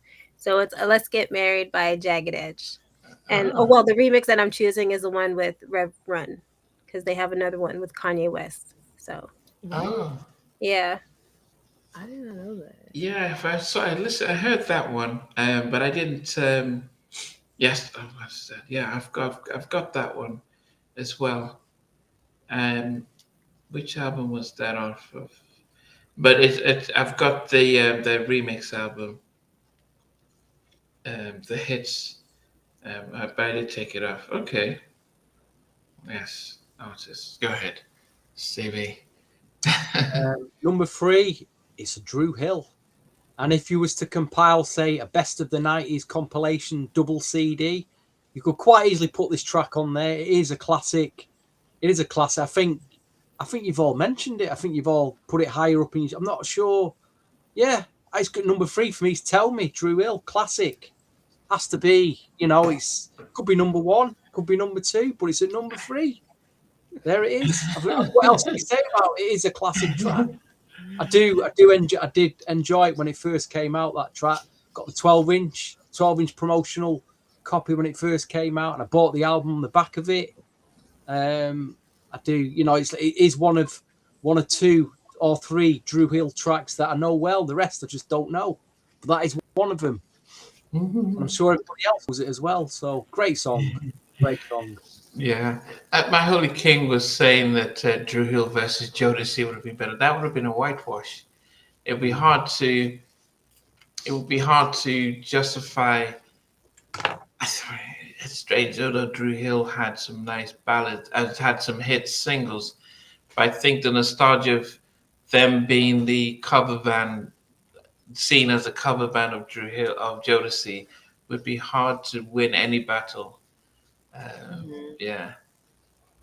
Catch remix from Drew. Yeah. Okay. All right. Today then. Number three, I have this song because I'll never forget the first time I heard it. I was like, oh my gosh, why haven't I heard this sooner? Beauty by Drew Hill. Oh. Yes, I love. Oh my gosh, that song so much. So you're listening. You're putting it based on not this week listening to it, but from when you first time you heard it. Yes, I'm just like, oh my gosh, like I should have heard this sooner. Which album's that on? Because I don't even know that track. I don't think I Is listened it? to it. I think it's their second album. There's something from the Enter the Drew. Mm, Yeah. yeah, it's on there. And I don't think they released it as a single. No, they didn't release it as a single. No. Yeah. Okay. All right. So we are definitely looking. People are talking about bringing Woody back, but I want Teo brought a different sound. Um, yeah. Yeah. Woody would definitely not ever go back. You know. Yeah. So number two for me is a song. Let me see, where am I at? I need to get back to my playlist, versus playlist, just to be 100% sure. Yeah, it's a song off of the. Let me make sure I get the right album here. I think it's in the second album, Enter the Drew, and I I was gonna say this was my almost like my Michael Jackson song from Drew Hill. It is a storytelling. Um, it's almost like a yeah, and I said it. I just felt like this is one of those things like if when Michael sings a song and he's trying to tell a story like Little Susie, or he's trying to almost visualize something. And this was a story in a story that was acted out, and it is holding you. I don't know if anyone knows the song. No. Oh goodness, I could do that. Holding you. What So album was it on? What album it was Yeah. on Into the Drew. It was the second album, Onto the Drew. Was it a Candle in the Air type track? No. Yeah, holding you. It was no. It was yeah. Let me see if I'm sure I can play a little bit about it and.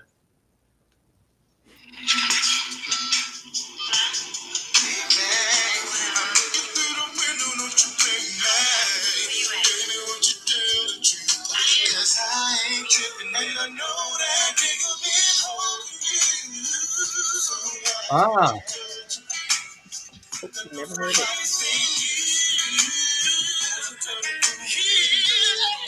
Yeah, I just I was listening to it and I was like, oh man, this song, this the whole story, the vibe, yeah. So yeah, holding you is Drew Hill's second best song ever. Bottoms up, well done, and Max. Second best song ever. Look at that. Is that number two for me? three beers, and cheers from Matt. Cheers and beers from Matt. Yeah, I think if you can go back and listen to it on Enter the Drew, it is just such a vibe. And it has jazz singing a lot of it, that you have Cisco coming in and out, but not really maintaining it. It's Jazz is telling the story because he's a co-writer on that. Then Cisco pops in and out, but it is just oh goodness. I'm like, okay, and that's what I liked about Drew Hill, is that they sonically you got different varieties of them singing on songs. It's a pity that their first two albums were great. Marcos, that's an album filler. Okay, so yes, that's number two for me. All right, go ahead. What's your number two? Well, my number two is my favorite Drew Hill song ever. First time I heard it when it came out, I was obsessed. I'm still obsessed. And that's Beauty. Like that's like one of the best like love songs, slow songs, song dedicated to a woman. The best, hands down. Play a bit of Beauty, Namdi. I can't remember that track. Get it on your phone. 30 seconds. Make sure YouTube doesn't copyright. It's obviously the ladies like this track.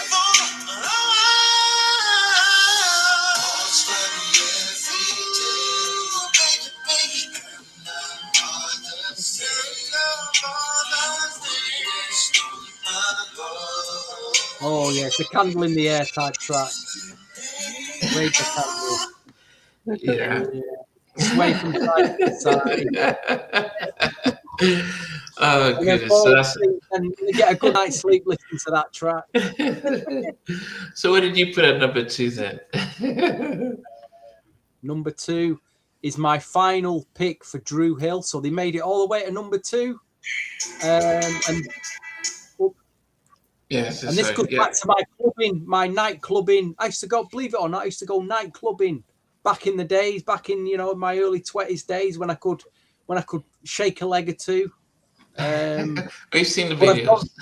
I've gone, and I do it week in, week out in a club. This and it's big remix, and it's In My Bed. That big So Deaf mix. Big, big memories of this hearing it in a club week in, week out. Dum dum dum. And, Cisco sounded amazing. He did, to be fair, on his vocal on that remix was a killer, absolute killer. In my bed. Yeah, great mix. Classic, real classic mix that. Yeah, definitely. Hey, Derek from Minneapolis. Okay, Ade, what's number 2?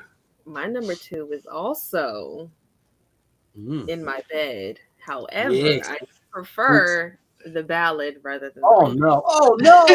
I love the Yeah. Yeah. No, but I think the ballad was really strong, and then they did so it's easy to remember either one of them. And the ballads kind of stay. That ballads are like fine wine. They even if after a while you listen to them, they're still strong up there. Can you play a bit of the ballad mix, Namdi? I can't remember what the ballad mix sounds like. Let's have 20 seconds of the old ballad on that. Oh yeah. Now don't try to tell me things are still the same. Yeah. Cause when we made love, I heard you call out his name. Call out his name. Somebody's sleeping in my bed. Yes. Wow. Yeah. Yes. Okay.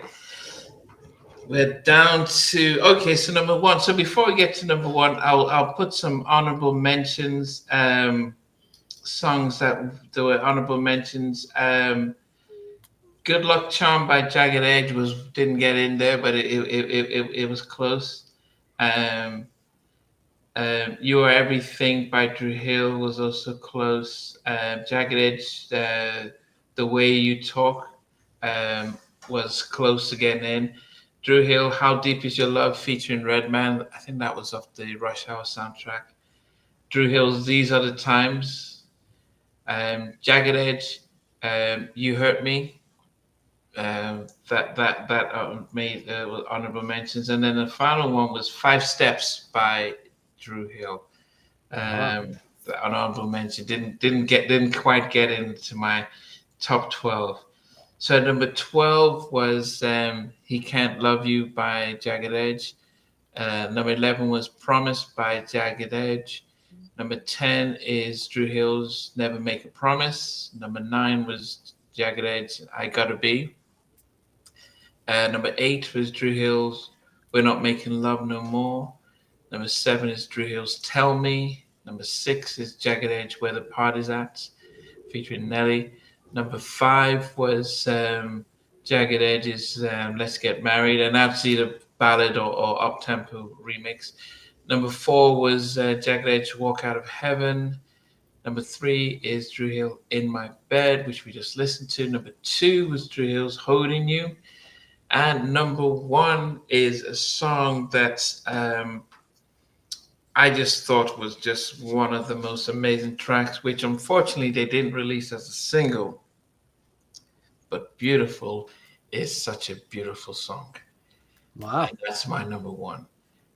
Dio put it #1 as well. Beautiful by Drew Hill is just Beauty? like on another planet. It is like, wow. Beautiful or beauty? Sorry, it's beauty. That's the word, beautiful. Okay. I don't know why I said beautiful. That's why I was just, yeah. Because it's a Beauty. beautiful song. It That's is, yeah, beautiful song. Yeah, beautiful is a beautiful song. I remember interviewing Kenny Whitehead, and he was saying, "Oh, did I oh no, sorry. It was Woody I was interviewing, and then he and Kenny sent a message. I think I was going live, and Kenny was like, tell Woody that Beauty was a song that at the Whitehead Brothers we would just sing backstage before we do shows." And I hadn't really heard the song that much until I went back and listened to the album, and I was like, wow, this was just such a just an amazing track. I wish they'd released as a single, but I think, if you think about the singles they did release, they probably didn't think much of it. But that is such a Yeah. big one. Beauty is amazing. Yes. Yeah, Beauty is amazing. Yes. All right. Uh, all right, Lorena, you do your honorable mentions and your all right. So some of the songs that didn't make my list, it was really hard making these lists because I like both groups. But Walked Out of Heaven is one by Jagged Edge. Oh, you didn't make your top 12? No, it didn't. It did not. Wow.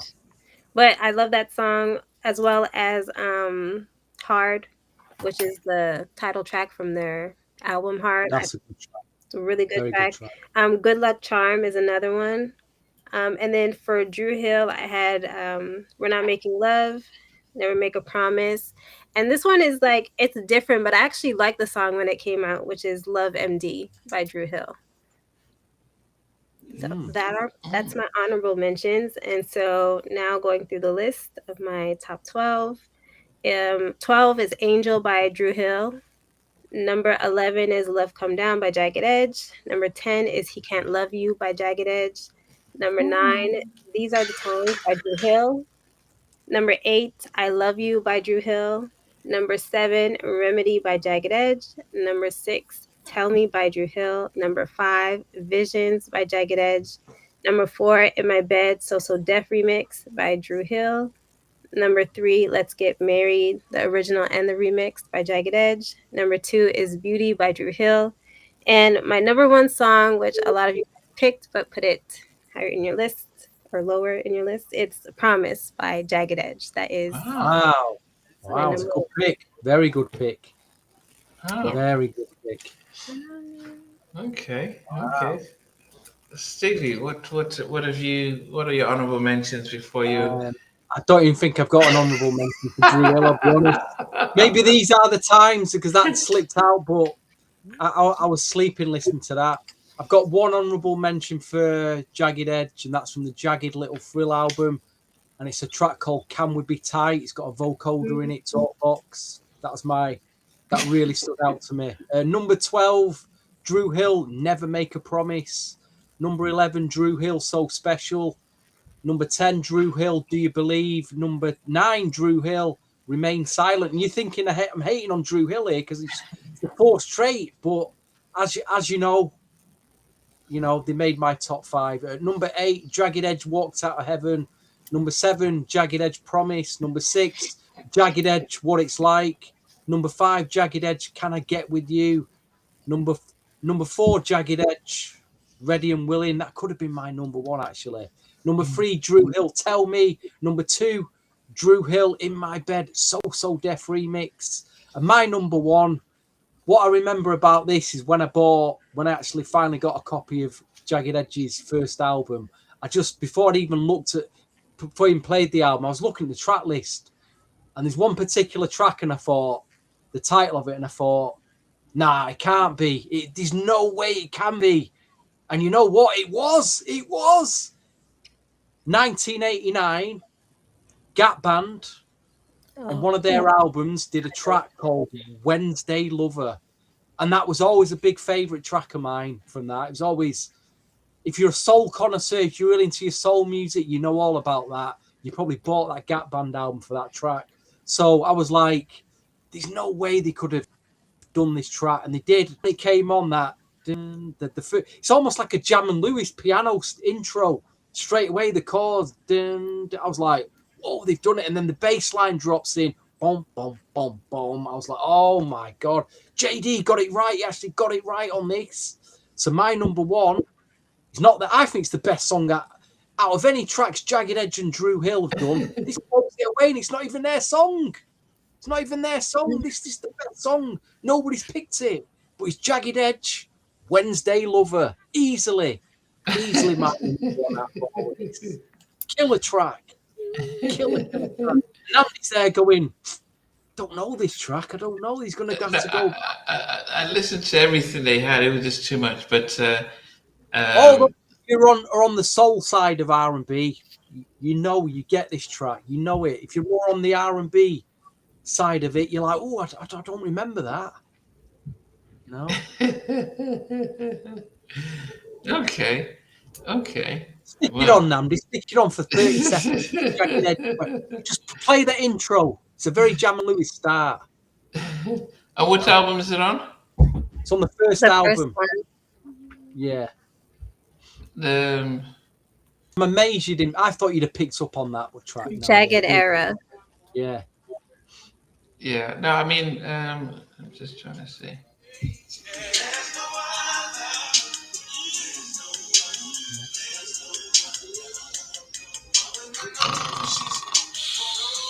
No. Oh no! Start from the beginning. The way it starts, Namdi, please. Yeah, no. It was no. Yeah, I did listen to it, but it's.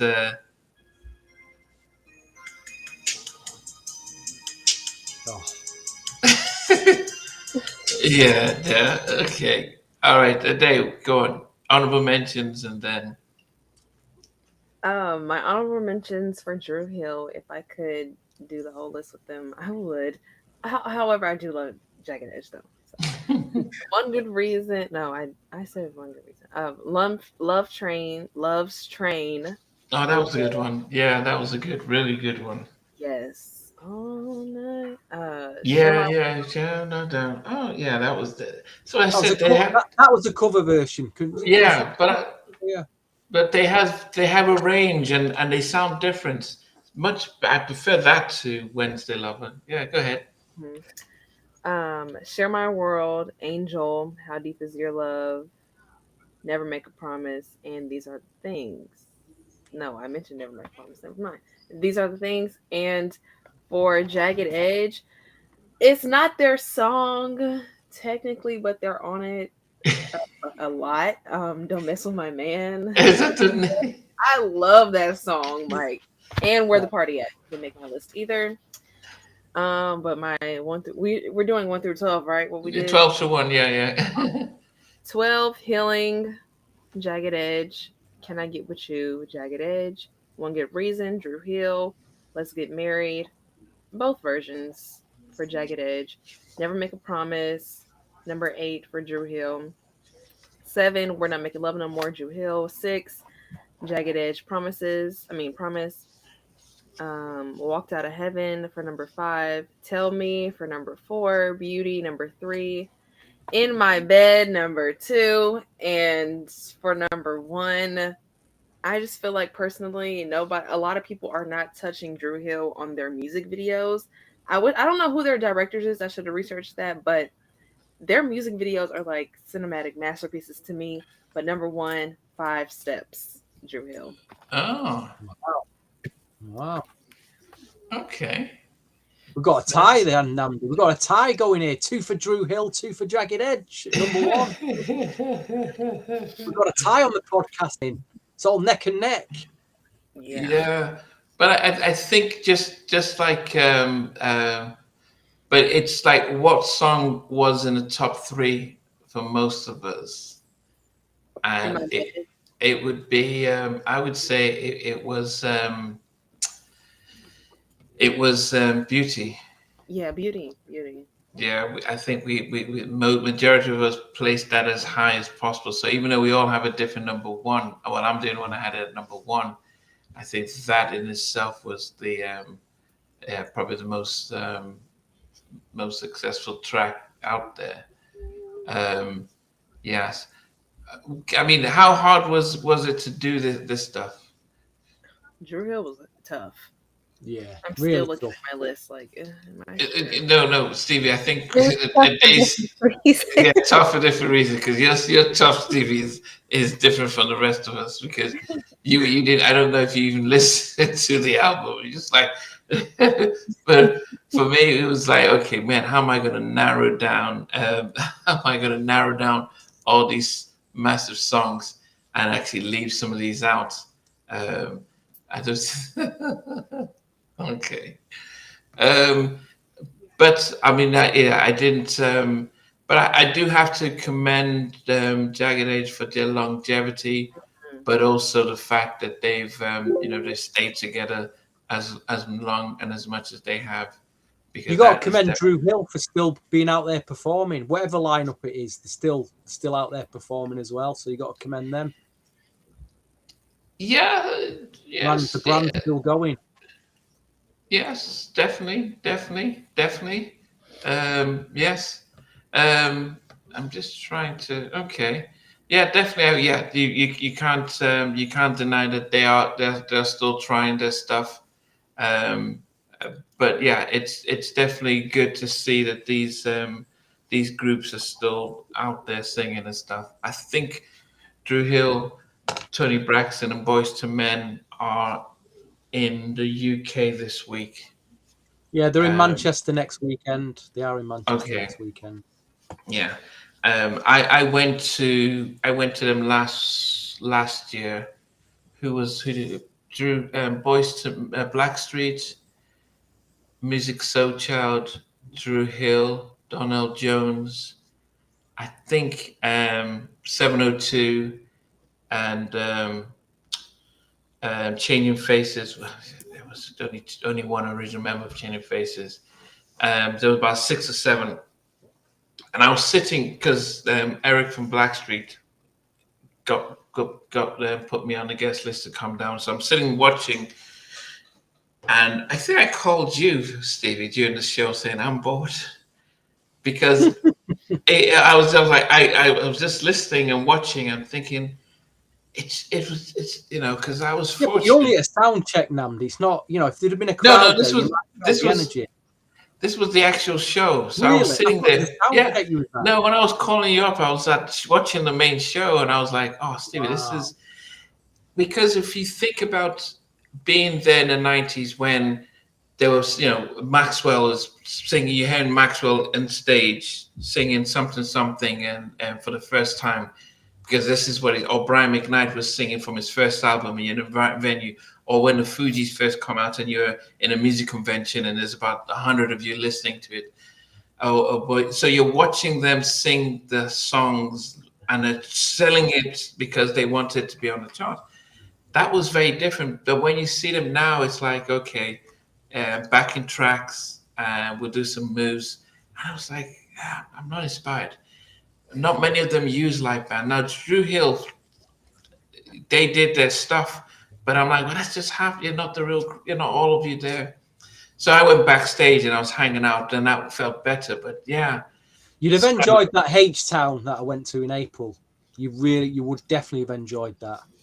Because I didn't want to go because it was a night of ballads. I said to me, mate, you're dragging me all the way down to London for 4 hours of ballads. And I thought, nah, but I enjoyed it, mate. Yeah, and I've seen them. Really I've seen good. H Town. They put on they at the in London 2 years ago. It was almost like a circus with people on stilts and the lights all over the place. So they do put on a show.